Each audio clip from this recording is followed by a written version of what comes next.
In 8 of the past 10 years, U.S. stocks have outperformed the rest of the world's stocks, but the decade of big gains has come to a close.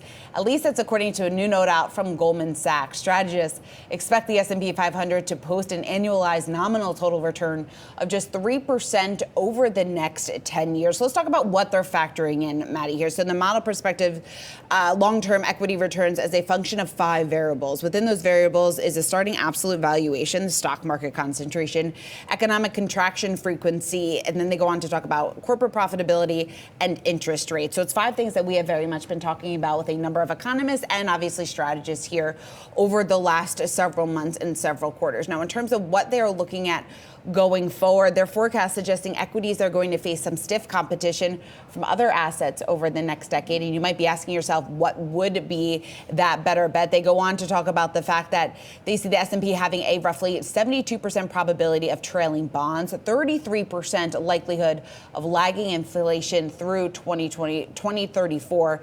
And then, of course, they talk about that concentration really has a significant role in some of these projections. Yeah, and they talk about that concentration leading to a lot of the over 20% rally that we've seen over the last year here, of course. But they say that a broadening out, while they do expect that to happen, clearly they don't expect it to be enough to lead to those broader gains, which I think is fascinating, given that they do expect more growth in something like the market cap weighted benchmark index, rather the equal weighted S&P than the market cap weighted index. They expect that equal weighted S&P to outperform the S&P. It's also interesting for the bond lovers out there, seeing a higher than not likelihood that bonds are going to outperform equities moving forward here, which obviously is a risk off move from them. And it's just, I think the key for me is that this is a really brave call in a world where the bears, we've seen them literally getting ousted from their position. So it's been interesting to see a bear come out here and finally have that to talk about, and just a turn away from what we have gotten really used to here. Again, seeing that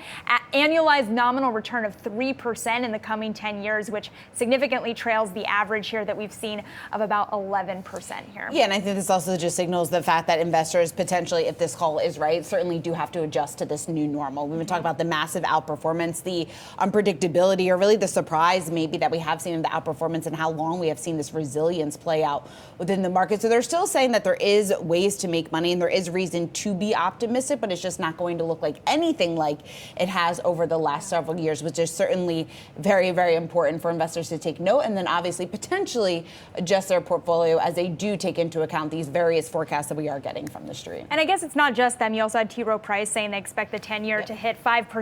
So definitely looking at different asset classes moving forward if the AI rally does start to lose a bit of steam here.